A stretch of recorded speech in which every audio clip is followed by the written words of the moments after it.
Time for the word on Wall Street. Top investors watching your money. Joining me right now is CIT Investments Associate Senior Vice President and Senior Portfolio Manager Bryce Doty, Stifel Chief Economist Lindsay Piegza, and Rosecliff Capital CEO and Managing Partner Mike Murphy. Great to see everybody this morning. Thank you so much for joining us. And of course, we've got to begin by noting that the Jackson Hole meeting is happening next week. Dow Industrials are down 156 right now. The S&P is down 20. And the NASDAQ is down 44. We are seeing little action in the bond market ahead of this very important meeting next week. The 10-year yield now at 1.233%. That is down 1.3 basis points. The Federal Reserve is expecting to begin the taper later this year. That's been the focus for markets this week. And, of course, yesterday we got the July minutes indicating tapering in the near future as the economy rebounds from the pandemic. Bryce, your thoughts on what we're going to hear next week at the Jackson Hole meeting from the Federal Reserve? Jay Powell speaking a week from today. Right. When we talk about the Fed tapering, we need to keep into mind two things. One is, other than the 80 billion treasuries they're purchasing and the 40 billion in mortgages they're purchasing every month, they have tapered. They cut out every other emergency program. And specifically, when you think about the corporate bonds they're buying, not only have they stopped buying those, they're selling them. They have been selling those for the last couple of months, and they'll probably be completely out of their corporate positions within the month. So even though they've wanted everyone to focus on the treasuries and mortgages, they've actually been tapering all along. The second thing is Powell's reappointment is coming up. We believe he wants to continue to be the Fed. And you say that the Fed's not political. The chair is appointed by the president. So he'll be reappointed in February, we think. And he doesn't want to jeopardize that. He doesn't want to upset the apple cart by tapering before then. But the market is ready for it because they know that all the other programs have been discontinued. They've sold to corporates. The next natural thing is to cut back on the purchases of treasuries and mortgages. But at the Jackson Hole speech, I think people are going to be disappointed. There's not going to be any clarity. There's going to be more smoke and mirrors and delay as to when they're actually going to cut back on the purchases. And then the real taper tantrum is going to happen next year. I see. So would you be doing anything different going into that? I mean, do you want to sell stocks going into the real tapering, or do you think markets will start selling off ahead of that, or is it all priced in?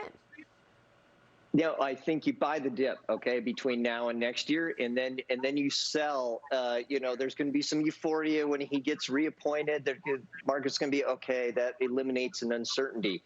That's when you take some profits off the table. But if stocks dip some more between now and Jackson Hole because of this fear that they're going to immediately stop buying these mortgages and treasuries, I think that's a buying opportunity because I just don't see that happening. So whenever there's this, fear of the Delta variant and there's the fear of the tapering and things like that, right now I think you want to have a little bit of powder dry, ready to take advantage of any of these kind of dips or shakening of investor confidence.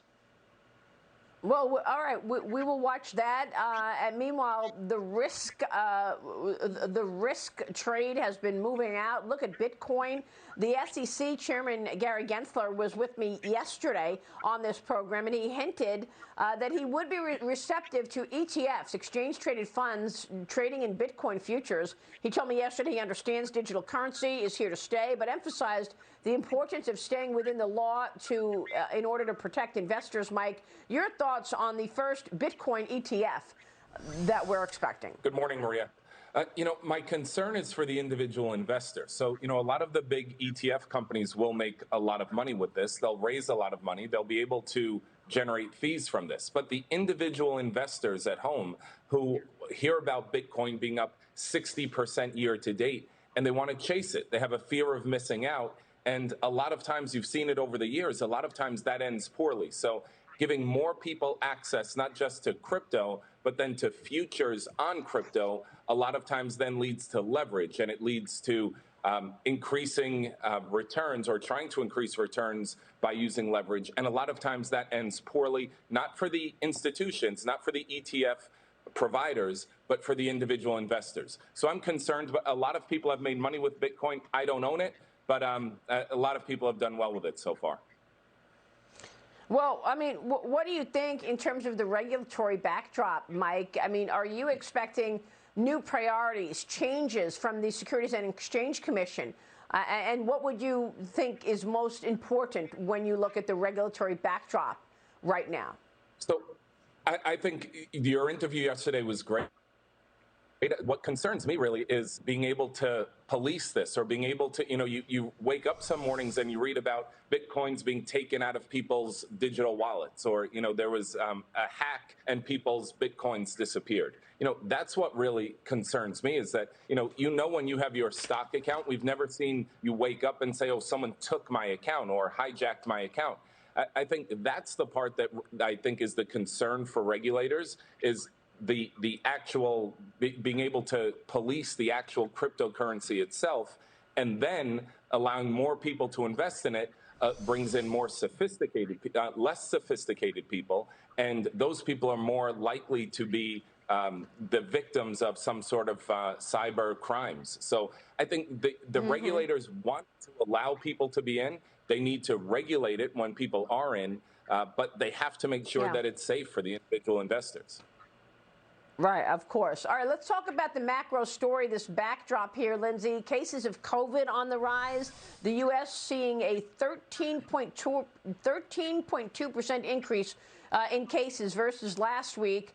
You've got the Delta variant impacting the economic recovery. And I've got a note here talking about the comps becoming about to become more unfavorable. We're going to speak with the president of the Dallas Federal Reserve, Robert Kaplan, coming up in the program about the macro story. But tell me how you see things, if you feel things have changed now that we have breakthrough cases coming up.